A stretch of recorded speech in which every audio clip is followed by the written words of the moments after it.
All right, welcome along. My name is Bosh. This is Bosh's Ableton Beginner Bits, and today we're going to be taking a look at my live dub project again. But I've had a few questions, people wanting me to show how I arrange multiple tracks in one session and how I basically navigate moving from one track to another and keeping multiple tracks, sort of being able to mix like a DJ between dub tracks while dubbing, basically.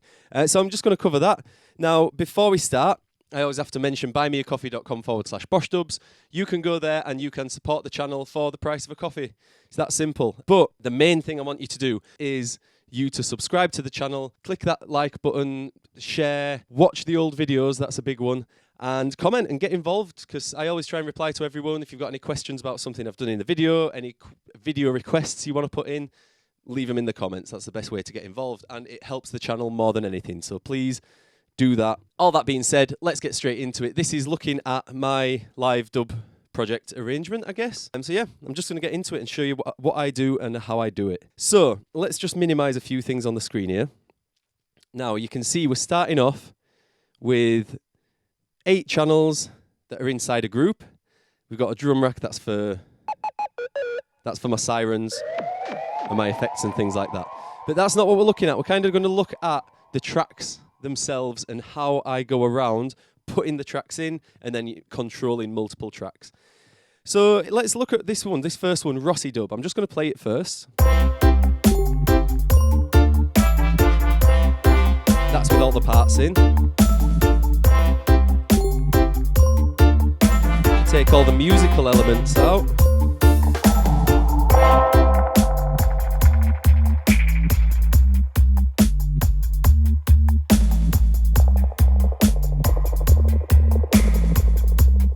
All right, so that's the track, and it's basically split up into 8 parts. We've got kick, snare, hats, pling, which is that's currently that's a musical element. We've got the bass, we've got the skank, we've got the melody, and we've got the brass. All right, so in the original project for this track, what I did was picked the section of the tune that's got everything in it. So if there's a part that's got the piano, all the drum parts, the bass, the trumpets, everything, I would then select that, loop it, or at least select it with the loop markers, and then go down and mix down each section. Now, the bigger or the longer the loop, the better it is, because then it's more time before you're starting to think, I've heard this already. So I would say 16, you want to have a minimum 16 bars, maybe even look at having 32 bars for each of these loops that's going round. All right? Now, they all run together. Obviously, when I press play, it'll play the whole track and it'll play it. You can see there's a tempo set at 140 BPM. So whenever I press this play button, it will play all those tracks at 140 BPM.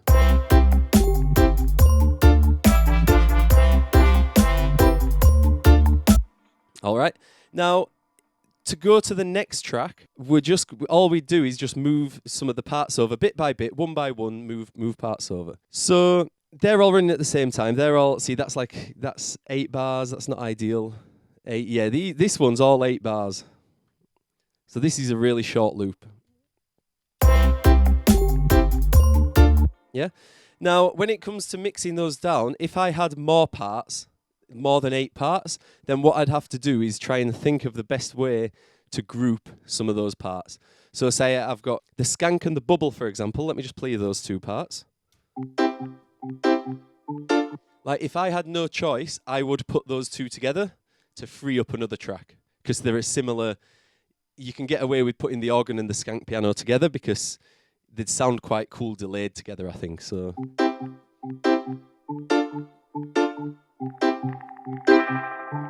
that's both going through the delay.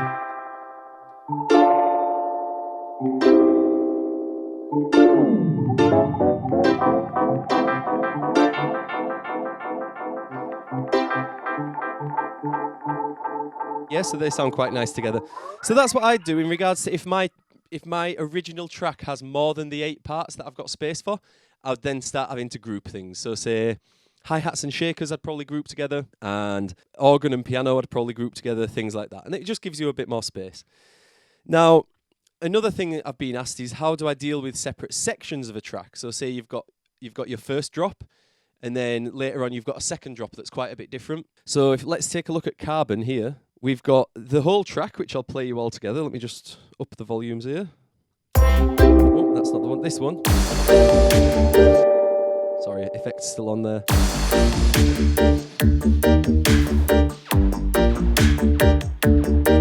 And now there's two parts to this, so let me just start the second part and you might see what I've done on the screen.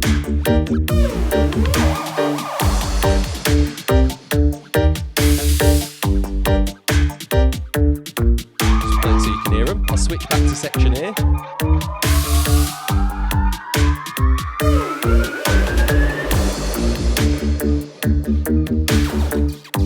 Okay, so for a track that's got multiple sections, what I would do then is take the parts that are different, because everything in section B, for example, section B, the drums are the same, the skank and the bubble are the same. The only thing that are changing is the bass line and the guitar pluck.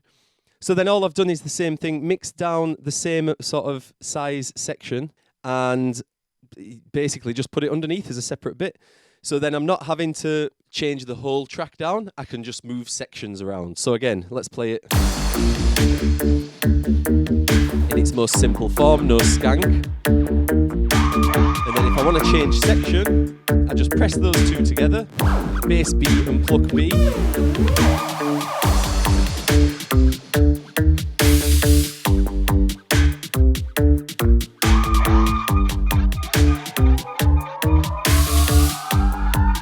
Go back to parts A.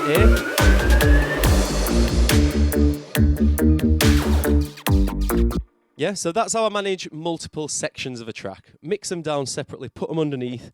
You could duplicate the whole track and just change sections if you want. So you could duplicate that first Carbon track there and then just change the B and the B part there so that you're still playing all the parts together.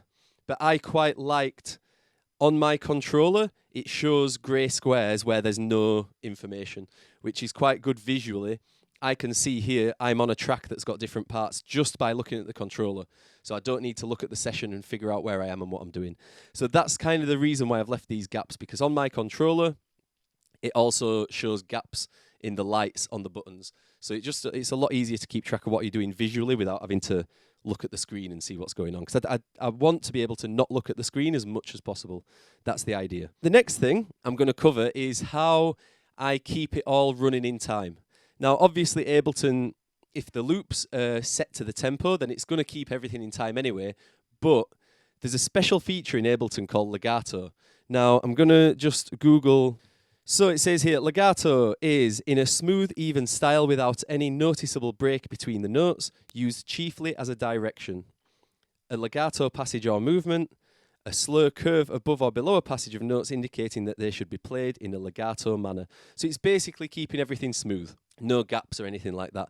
And that links in perfectly because what the legato function does is allows me to change between these sections without starting the section again. So let me give you a demonstration again with this. All right.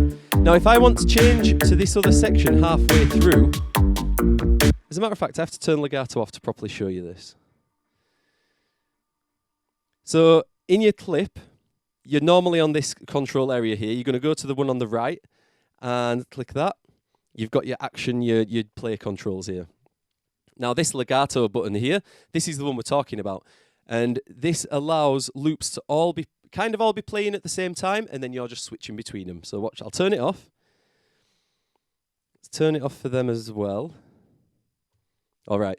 Now I'm going to play these, and I want you to try and notice what happens when I start the B section. All right. I'm going to tell you anyway. What it does is it'll start the B section from the first bar, and that's not what we want. So let's have a listen. So I want to switch halfway through this. So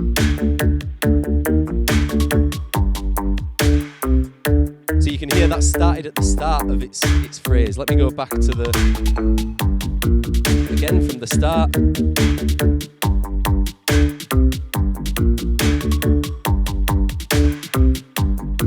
Yeah. So it's restarting each loop from its start point. Now we don't want that. because if I'm jumping between sections, I want to keep the flow of the tune going, and I want, say, at the end of the bass line, there's a little up melody or something like that. I want that to stay in the same place. It needs to stay at the end of that bar, no matter what. So we'll go through, highlight all these, just did shift and click. Click on that one, shift, click on the other one, and then they're all selected. Again, you're going to make sure that you're going over to that little button down there, this one here, and just click legato on for them all. And now what happens, you'll see it happen actually. Let me open up the audio here. All right. So we're playing the A part. I'm going to jump to the B part and I'll show you the B part and you'll see what happens. So watch, when I start the B part, it's going to start playing from somewhere in the middle there.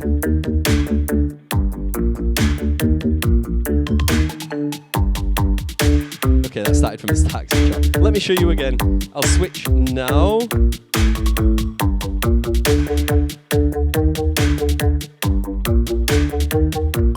Okay, watch the B part. It's going to start somewhere different. Yeah?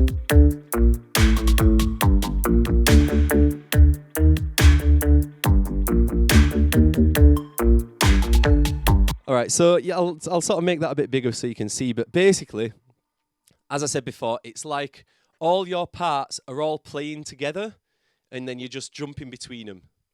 So you're staying at the same place timing-wise. So say you've got a breakdown, everything's going to hit the breakdown at the same time. It's a bit hard to explain, but I hope that made sense. But that is quite an important thing. If you've got very distinct musical phrasing in your tracks, like say it's not just a loop that goes da da da da da da da da da da da da. That's the same. If you've got one that goes da da da da da da da da da da da da da da, you want that end bit that leads into the next bar to be in the same place. I hope that makes sense. I feel like I've not really explained it properly there, but it keeps everything moving at the same time. Now, the only thing that I don't apply this to is vocals, because vocals, I want them to start from the start. So for example, let's go back to Rossi Dub. Now, the rushing back a cappella is the same key as Rossi Dub. So what I'm going to do is just switch to the vocal, but keep the main tune of Rossi Dub.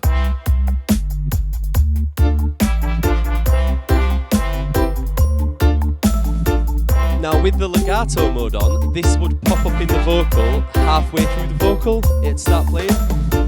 Legato's not on this vocal, so it means I can start the vocal from the very start of the track.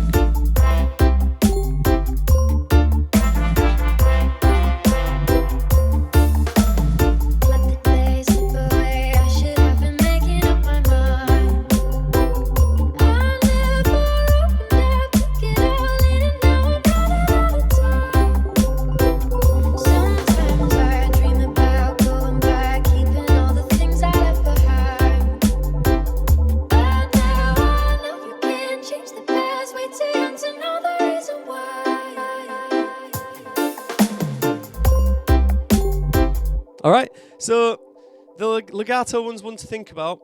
I'd say music loops, put it on. If you've got vocals or something that needs to start from the start, take the legato off, because then every time you press play, that's a good way to show it actually.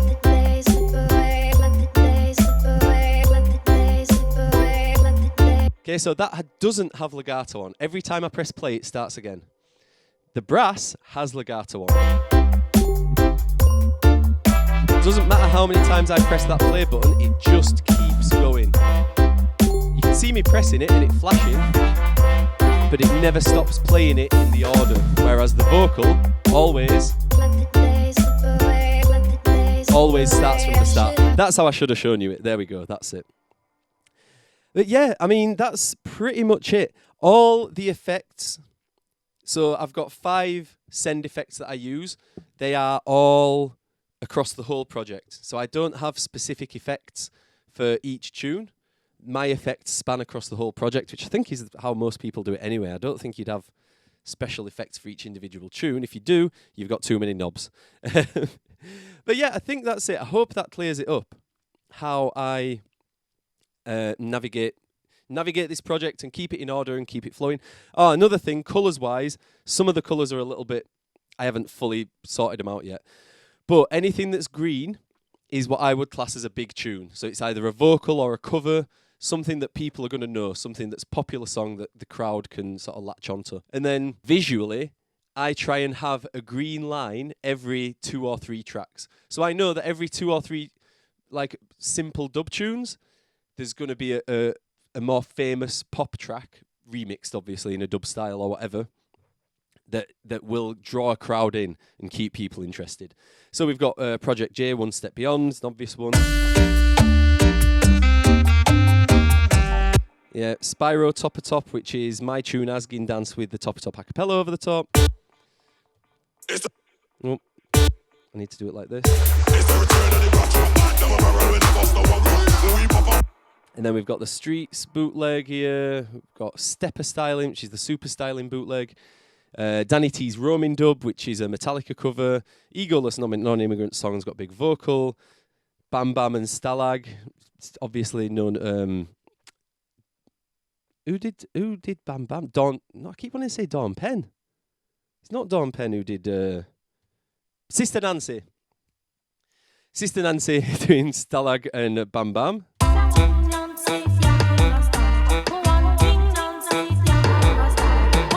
Yeah, we've got No No No. Yeah, so anything that's in green is what I class as a big tune, and I try and include as many of them in the set as possible, but also put my own stuff in other people's tracks. The blue ones are other artists' tracks. So we've got Runaki, Nomad, Danny T, Dub Technicians, Egoless, more Egoless. Further down here, we've got Monk, Nasher, all sorts. Bad Plat, Monk, Dub Technicians, Mr. K, more Monk, Choctaw, Quirk. Yeah, there's all sorts. But that's how I colour it. Green is big tunes, white is my tunes, and blue is other artists' tunes. And it just gives me an idea visually. I can see what the general content of the set is, and then I can change it depending on what I think the crowd's going to be like. If I know I'm going to a dub event that's like strictly for dub reggae, I'm probably going to have less of the dubstep in there. And then vice versa, if it's a more electronic-y event, I might throw a bit more dubstep in. If it's a more general, like a festival, I'd definitely try and have more of those big tunes, the green tracks in there. Again, just try and draw people in. You're walking past that tent from outside, think, oh, I know this tune, what's this? Go and have a look. And that's it. I'm going to leave it there. I can't really think of any... Oh, tempo. Last thing I got asked yesterday was tempo. I had a lovely conversation with Adaptation yesterday, just talking about, again, all these things that I've discussed today. The tempo control... if I press Control and M here, you can see there I've got a control on the tempo. So when I turn a knob on my mixing desk, whatever it is, doodah controller, you can see the tempo will change. And I've set the low limit down to 126, which is for Cowboys and Indians. Where's that?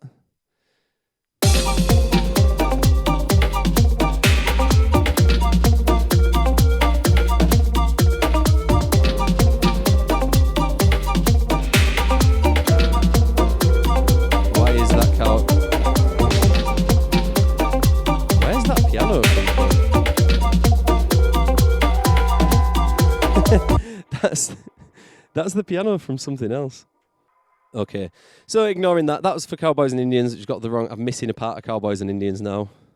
I don't know where that's gone. I've probably overwritten it somehow by accident. But yeah, so 126. The tempo for Cowboys and Indians is 126, and then I believe 172 is for one of these like Bam Bam.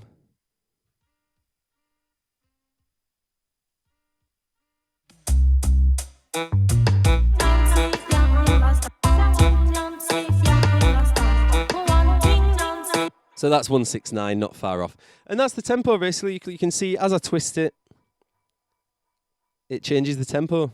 And that's pretty much everything I've been asked about the set and how it runs, basically. I hope that helps if you're setting up your own live set. I don't care if you copy this. I don't mind. I'm not going to gatekeep stuff. Like, what's the point? Yeah, have a go. If this helps you, then get it in your live set. Get it set up like this. And I find it really easy to navigate. It's visually very easy to see what's going on. Again, I haven't sorted the colours out here yet. It's just bad organisation on my part. But yeah, that's it. I'm going to leave it there. My name's Bosh. This has been Bosh's Ableton Beginner Bits, and I'll see you next time. Ciao.